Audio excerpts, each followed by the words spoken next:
je suis belge, je me suis marié en 2015 en Afrique, mais on n'a pas fait de regroupement familial ni jamais de vie commune avec mon mari. Je suis divorcé en 2019 et je compte me marier bientôt avec un Belge et demander un visa de regroupement familial. Je compte me marier bientôt, pardon, et demander un visa de regroupement familial pour mon futur mari. Est-ce que ça va poser problème? Alors, en soi, un dossier est différent de l'autre. Le fait que vous ayez été marié une première fois, ça ne doit pas avoir légalement d'influence sur votre dossier. C'est-à-dire que si vous êtes belge et que vous allez vous marier à l'étranger, en Afrique, vous devrez normalement, pour pouvoir vous marier, sauf si vous avez la double nationalité, vous devrez avoir un certificat de non-empêchement en mariage. Et pour obtenir c'est-à-dire que s'il y a un problème, vous n'obtiendrez pas un certificat. On pourrait éventuellement faire valoir le fait que vous avez déjà fait une tentative dans le passé et que donc vous êtes une spécialiste pour importer des étrangers en Belgique. Il n'y a pas de base légale à ça, c'est-à-dire que ça dépend vraiment de l'interprétation qui va se passer au niveau du pays. C'est-à-dire que, bon, je ne sais pas avec qui vous êtes marié en Afrique, mais admettons que vous soyez belge et que vous n'avez pas la double nationalité. Vous avez essayé de vous marier au Maroc avec un Marocain et puis ça n'a pas marché, il n'est pas venu en Belgique et donc vous avez divorcé. Maintenant, vous vous remariez de nouveau au Maroc. Le problème, c'est que dans ce cas-là, ce qui peut se poser, c'est que vous allez devoir demander un certificat de non-empêchement en mariage en allant vous présenter à l'ambassade. Et là, ici, ils vous reconnaissent, ou en tout cas, ils peuvent voir qu'il y a déjà eu un dossier précédent, et ça risque de renforcer les contrôles par rapport au fait qu'il pourrait éventuellement s'agir d'un mariage blanc. Par contre, si c'est dans un autre pays, l'ambassade s'en rendra probablement pas compte, et donc comme c'est l'ambassade qui délivre ça, même en faisant un peu le procureur de roi, il n'y a peut-être pas de lien entre les deux dossiers.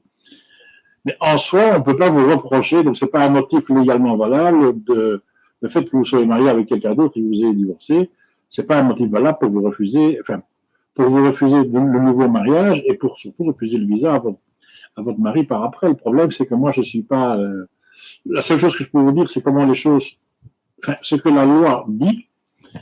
Maintenant, dans la pratique, on est toujours lié à l'interprétation des personnels d'ambassade et du procureur du roi. Donc ça dépend très fortement.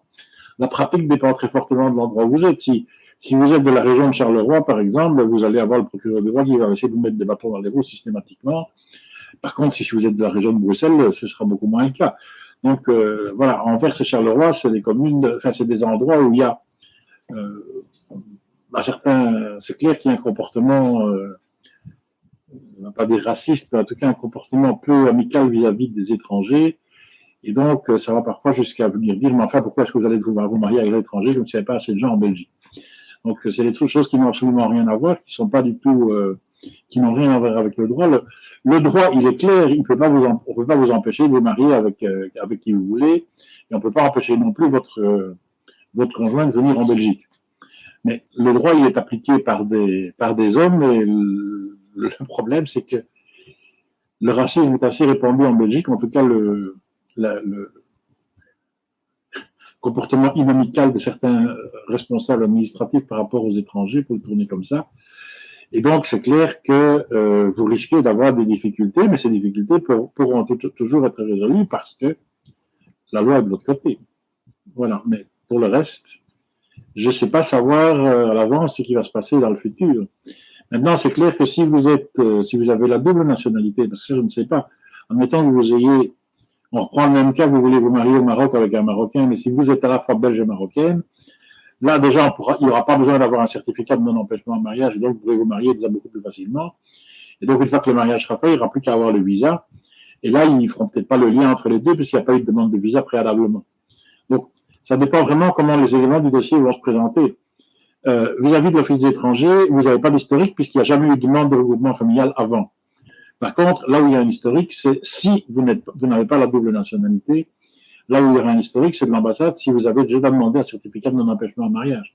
Donc, ça, je n'ai pas suffisamment d'éléments pour pouvoir répondre concrètement dans ce cas-là. Donc, si vous voulez plus de renseignements dans votre cas concret, parce que là, il faut que je vous pose tout un ensemble de questions pour pouvoir vous répondre de manière précise, vous prenez contact avec le cabinet pour pour une consultation. Hein, donc les consultations se prennent par Internet. Donc même le fait que votre mari soit en Afrique et vous en Belgique, ça permet, ça n'empêche pas qu'on puisse faire une consultation à trois.